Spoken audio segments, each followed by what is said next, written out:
Pada video kali ini, saya akan membahas tentang layers. Apa sih itu layer? Layer merupakan lapisan-lapisan, atau bisa kita sebut juga lapisan virtual yang memungkinkan pengguna AutoCAD untuk mengelompokkan objek-objek yang berhubungan dalam gambar. Setiap objek dalam gambar ditempatkan di layer tertentu berdasarkan jenis atau fungsi mereka. Misalnya, dinding dapat ditempatkan pada layar dinding. Pintu dan jendela juga ditempatkan di layar pintu dan jendela, dan elemen struktur lainnya. Nah, apa sih fungsi layer? Salah satu fungsi layer di AutoCAD yang utama adalah sebagai organisasi. Dalam proyek desain yang kompleks, terdapat banyak elemen yang harus diperhatikan. Layer memungkinkan pengguna untuk mengelompokkan objek-objek yang serupa menjadi kategori yang terpisah. Misalnya, dengan menggunakan layer, pengguna dapat dengan mudah mengidentifikasi dan mengatur elemen-elemen bangunan seperti dinding, lantai, atap, dan lainnya. Dengan memiliki layer-layer terpisah untuk setiap jenis elemen, pengguna dapat dengan cepat memahami struktur gambar dan mengakses objek-objek yang diperlukan. Oke, baiklah, kita langsung saja mencoba membuat layer. Oke, di sini kita bisa langsung klik layer properties di area sini di ribbon layer, atau kita mengetikkan LA kemudian enter. Nah, ini merupakan tampilan dari layer properties. Nah, di sini ada new layer, ada new layer VP frozen in all viewport, ada delete layer, kemudian memilih layer yang akan digunakan. Nah, untuk menambah layer, kita bisa klik pada icon ini atau menggunakan shortcut yaitu Alt plus N. Kita coba menggunakan shortcut Alt, kemudian klik N. Nah, ini kita sudah menambahkan sebuah layer. Kita coba beri nama layer dinding. Nah, dinding, kemudian kita enter. Nah, kita sudah membuat sebuah layer dengan nama dinding.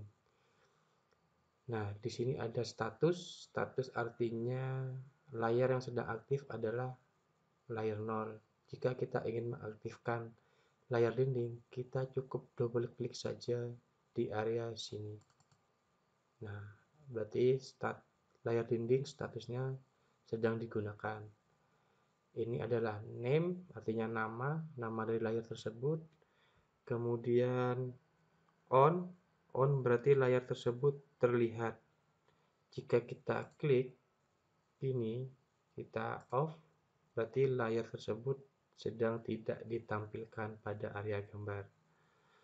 Kemudian ini kita aktifkan kembali ya. Di sini ada freeze. Freeze ini berfungsi untuk mencegah editing dan menghilangkan objek. Jadi jika ini kita matikan ya, nah berarti objek tersebut tidak dapat kita edit sama sekali. Kemudian lock berfungsi untuk mencegah editing tanpa menyembunyikan layer. Jadi jika kita lock, kita bisa melakukan editing, tapi yang kita editing tuh bukan layer tersebut. Nah, kemudian plot artinya ini berfungsi untuk apakah objek-objek yang ada itu tercetak atau tidak. Misalkan objek dinding, jika kita klik atau ada tanda seperti ininya, berarti layer dinding itu tidak kita bisa print. Jadi ketika plot tidak keluar, maka itu kita harus aktifkan seperti ini.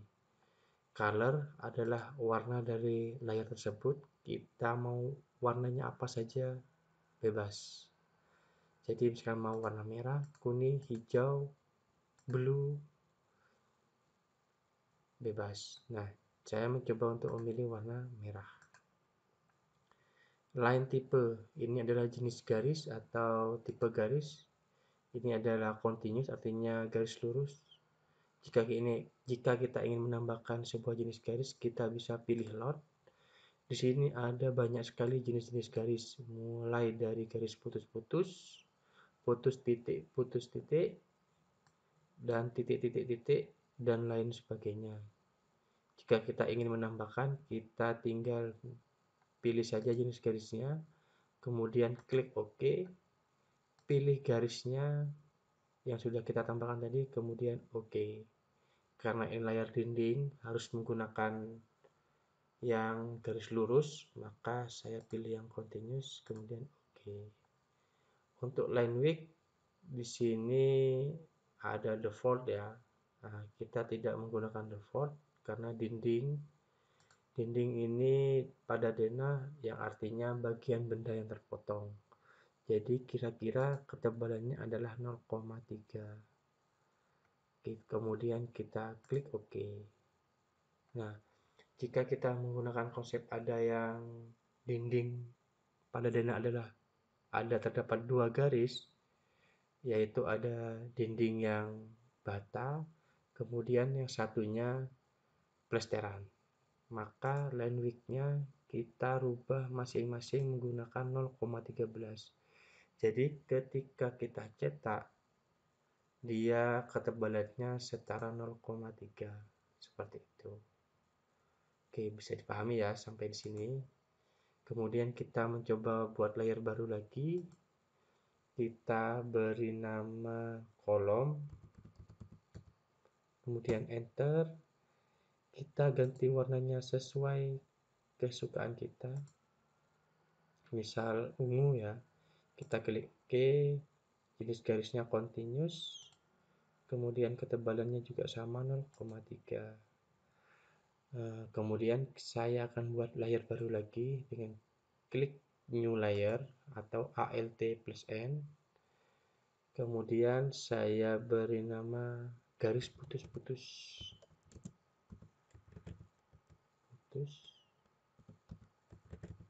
Kemudian enter. Kemudian warnanya saya rubah sesuai dengan kesukaan saya. Mungkin ini jenis garisnya saya pilih yang garis putus-putus, kemudian OK. Ketebalan garisnya kira-kira itu 0,18. Nah, jadi itulah tutorial dalam pembuatan layar. Oke, sekian dari saya. Terima kasih. Wassalamualaikum warahmatullahi wabarakatuh.